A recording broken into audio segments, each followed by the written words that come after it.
Hey there, Maureen Chiana here, founder of the Mindsight Academy, neuro coach to executives, leaders, entrepreneurs, and a neuro leadership trainer using insights from neuroscience to help you flourish and exceed expectations.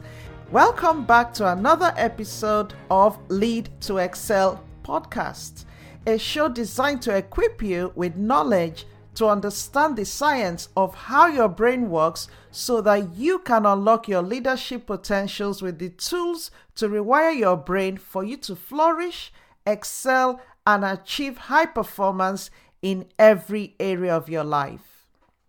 I'm so thrilled to be with you today because today we're following on with the topic we started last week on goal setting, but our focus today is on team goal setting. Why is it important for teams to set goals? So without wasting any time, grab your cup of coffee, put your feet up, and listen in. So our topic today is how to achieve your team goals. Let's start with a quote from Zig Ziglar. It says, "You can get what you want by helping others get what they want." With many employees not fully understanding the organization's business strategies and what they actually specifically need to do to help achieve the goals of the organization, it's become clear that many companies need to do more for their business aims to be efficiently worked towards and achieved. Building a team is building strength. It takes a team of people to accomplish great things, not one single individual. So building and maintaining mutually supportive relationships is essential if you as a leader want to achieve your team goals. The power of a team comes from bringing many people together who collectively have diverse skill sets to achieve the shared goals of the organization or team. Each person contributes his or her unique and necessary skills to the team effort. As a leader, having people around you can give you diversity of thought, enabling you to gain from that wisdom and experience and get further along, rather than if you surround yourself with everyone who have the same level of experience and people who think like you. And I always say this, that when you employ people for specific skills, it's important to utilize those skills so that they don't become just yes people using your own brain. And that means limiting the diversity, the knowledge, the skills that the team have as a whole. And that's why I'm so passionate about this topic, team goal setting, because a lot of leaders literally tell people what to do. And it's such a shame because doing that, you end up losing a lot of creativity, innovation, skill set, but also importantly, as you find out as we go along, you lose a lot of motivation from people and you start seeing people underperforming and your team goals are not achieved or your team objectives or aims are not achieved, which then has an accumulative impact on the organization's outcomes. So what are the characteristics of successful teams? Now, what you will find is that successful teams tend to share common characteristics. Let's look at some examples. You find that they are committed to a common goal, and that's really important. They also share common values and expectations, and expectations is what actually can drive motivation or it can hinder motivation and performance. Successful teams, you find that individuals complement each other. They have a plan for confronting and solving problems. They don't spend their time firefighting. They have a plan for evaluating and measuring progress as well. Despite the enormous time and energy that goes into strategy development in most organizations, many have little to show for the effort that they put in. Research suggests that organizations on average deliver only 63% of the financial performance that their strategies actually promise.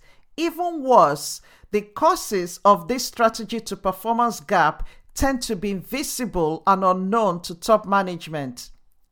Failing at the task of effectively setting team goals, which link to the wider organization aims, is detrimental to the productivity of your employees.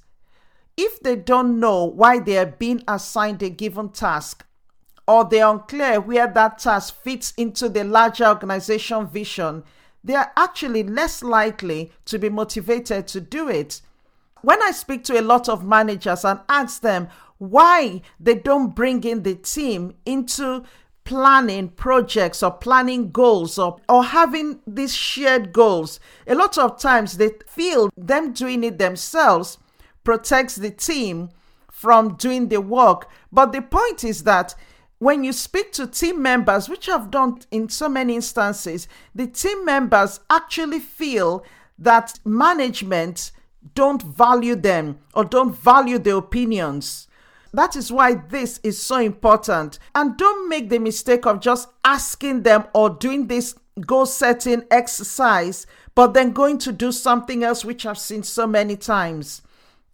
For them to buy into it, they need to be part of it, and they need to feel that they're being heard and their opinion is also valued. So let's look at some benefits of setting team goals. Goal setting in itself not only enhances talent, processes, productivity, but it also increases performance through focus and concentration of the people involved. It increases strategic, motivating, and tactical development. It increases mobilization of effort of everyone, and it also increases perseverance so that when things go wrong, people don't say, well, it's nothing to do with me, and kind of hands off. Because they were part of the initial process, they have a stake in it, so they persevere and find their way through as long as they have the right tools and techniques to do it. And you find that all of these are necessary for an organization to excel. This will help your organization achieve its objectives. It will boost employee engagement, productivity, and retention by ensuring that every member of your team understands their role in the overall strategy. Ultimately, this will save you time and improve efficiency. So looking specifically at these benefits, one is communication. Setting team goals creates clarity for everyone, and each person then understands what their responsibility is and the responsibility of other team members. It really helps to eliminate any feeling of being unfairly burdened with too much work. Another benefit is what I call condition. The process ensures that employees have an understanding of the organization's wider strategy, and it gives them a clear purpose of what they are doing and why they are doing it. It also gives them a perception of importance where they feel that they're valued, and it gives them an appreciation of the value of their work outside the actual task that they're undertaking. This boosts motivation levels and encourages people to achieve more. Another benefit is connection, because team goal setting creates a sense of belonging as individual goals become wrapped up in the team's goals, where they end up subconsciously seeing each other as being in the same group. So it's like being in that in-group. And when this happens, you find that they are more likely to work collaboratively to get results rather than adopting a more ruthlessly competitive mindset. The fact is that when you treat someone as a competitor, the capacity to empathize drops significantly. Now, looking at examples of effective team goals. The first thing is boosting work performance. Setting goals at work is undeniably important, as we've seen. Setting specific and challenging goals inspires higher performance than setting none or even setting goals like do your best, which really don't push people. Team goals are also key for keeping everyone aligned and working towards the same aims, whilst also allowing people to have autonomy over their work. A challenging goal assigned by a manager or team leader is only effective if the team members accept it as their own, and that's why they need to be involved in it. The first step to achieving this is to identify the various elements that affect the quality of work as a team, such as expectations of the senior leadership team, internal and external challenges that could have an impact on the goals that they've set. The team can also collaboratively pick up a particular problem to tackle together and solve collectively. Looking at commitment and participation, setting clear goals must be followed by a commitment by everyone to do the work necessary to achieve those goals. And this can be achieved when everyone comes together initially to do the process together.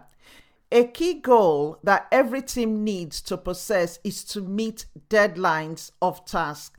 There are many factors that can affect a team's performance, and one of the most common ones is procrastination. Procrastination affects the whole process along with its results, and creating a lot of stress and pressure on other team members that have to then take on the work of the people procrastinating. It's therefore important to practice proper time management through the process. Creating goals that teams and organizations will actually accomplish isn't just a matter of defining what needs to be done. You also have to spell out the specifics of getting it done. And that's because you can't assume that everyone involved knows exactly how to move from concept to delivery. You've got to really break it down so that people understand exactly what the expectations are of them and the steps that they need to do to carry it out. And one of the ways which I mentioned in last week's was using the if-then technique to express and implement your group's intentions. This actually can help significantly to improve execution of goals. Goal specificity and difficulties is another important one. Breaking goals down into smaller chunks where each member is allocated or even picks a specific task that contributes to the wider goal is important, because vague goals can generate too many outcomes and lead to a lot of ambiguity concerning what actually constitutes efficiency.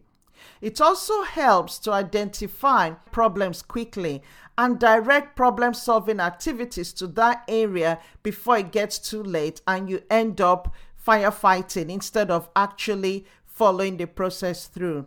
Goal difficulty, on the other hand, is the amount of effort and persistence involved in achieving a goal, which is equally important because people adjust their effort to the difficulty of the task, and ultimately this will help people grow and develop better. Goals are meant to harness your team's motivation. So goals that only focus on the end result don't work, and they end up decreasing performance. Goals that are focused only on the outcome may indeed motivate some members of your team, but you find that it will create a climate of fear, helplessness, slow decision making, and fragile confidence for many others. The key to setting team goals effectively is to cover three main things. For everyone to understand the end result that you expect of them or that you expect as a team, the things that will tell everyone that you're on a winning path, and the attitudes and behavior that you need to develop in order to achieve your desired end result. So we're looking at the why, the what, and the how goals. On the growth mindset culture transformation course that I wrote, this is a key element of actually being able to change and embed a particular culture. And I'll drop the link into the description if you want to have a look at it. Measuring the success of your team goals is important, as we've seen here, because if you don't measure your goals, then there's no way of knowing you've achieved them. What then happens in people's brain is that all they're computing is that they're doing, and they're not actually getting results. So they feel as if they're in a loop that, okay, 1 minute we're doing this, the next we're doing this. And I see this a lot in organizations. Okay, we'll try this now. Okay, no, we'll move on to this now, without actually stopping to say, okay, has the first one worked? Okay, now we're moving on to the second one. If people can't see any form of progress in what they're doing, they end up discouraged. And the fact is that in some cases, that actual initial project might have worked, but because you don't stop to evaluate and measure the progress, people don't know how much they've done or how successful it was, or if there was anything to learn from it before starting something else or moving on to another project. So it's important to be specific about what you want to achieve or what you want to improve when you're carrying out team goal setting. Choose a specific area on which to focus your goal improvement. And you can look at things like rewarding intangible goals. For example, changing things like aim for more satisfied students or patients and rewarding that to reduce students' complaints about workload, or reduce patients' complaints about aftercare. This makes it more specific so that the focus is looking at students' complaints or patients' complaints related to aftercare. And you can start breaking that down further into how you will measure it. So it's really important to be that specific. Have review points for measuring progress. Assess the current performance of your chosen improvement target or goal. This identifies the starting line for your goal, and take your time to measure progress, but also celebrate successes as they come in. So as people complete aspects of the project, make sure you stop to celebrate them and celebrate the process and celebrate the results as well. This is so important to keep motivation high. Another aspect to look at is how much you actually want to improve. So set an attainable target for improvement of your goal. Your target should be realistic and achievable, but it should also be a stretch target. It should be something that stretches you to ensure that there's growth.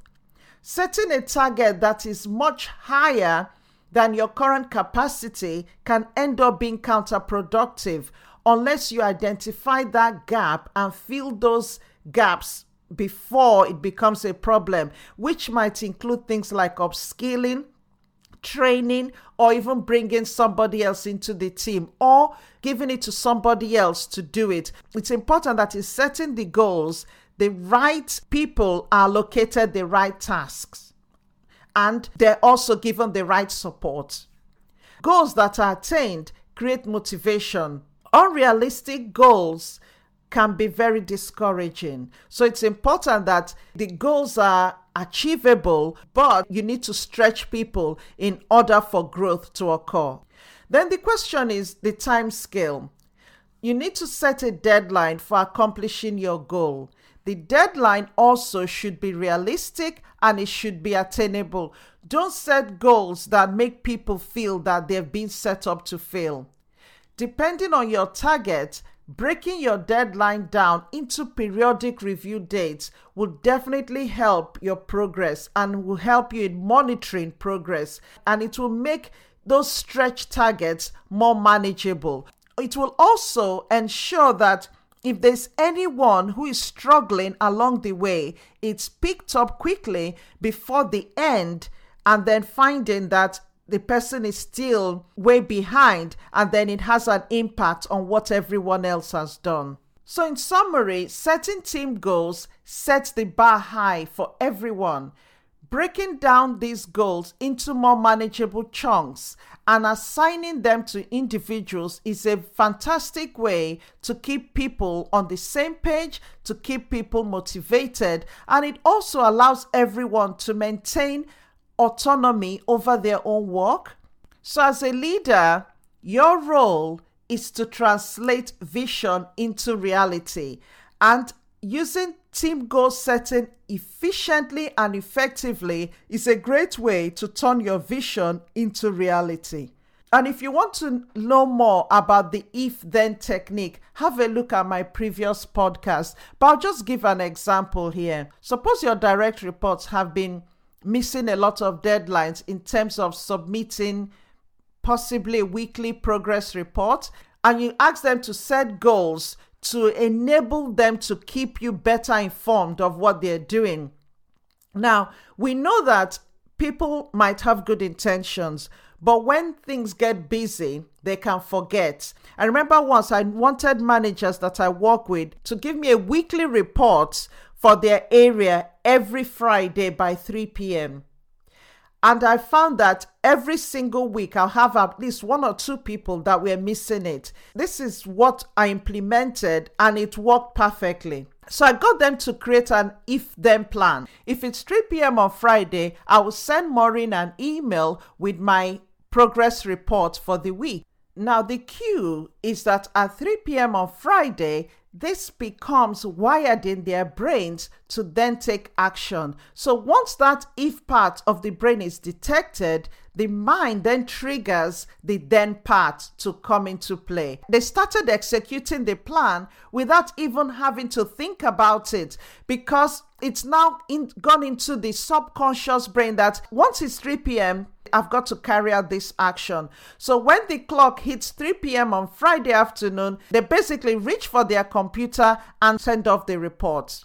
This is a great way, one, for them to keep on top of their own task and what they need to do, and for you as the manager or leader to be in the picture and know how much progress is being made, for you to then be able to celebrate people, celebrate the team as a whole on the progresses that they are making. So I hope you found this really useful. Put it into practice and send me comments, make a review, and let me know how you feel, or if it's worked, and if you had challenges and what challenges those were. Thank you again for tuning in. It's such a pleasure to be with you each week. I'm trying to do this every week now, just to help with any challenge you have as a leader, but to help make your role as a leader in your personal life and in your professional life a lot easier. You can send me an email, and if you want to know more about what I do, you can visit my website. I'll put the link below. It's maureenchiana.com. If you've not subscribed, remember to subscribe to this podcast wherever you listen to it so that you do not miss any episode. There's a topic that you want me to talk about in future, let me know as well. If you've already subscribed, I would love a review from you on iTunes to keep bumping up my ranking and spread the message of conscious leadership to help other people. So I look forward to seeing you next week in another episode. Do have a fantastic week wherever you are. Bye for now.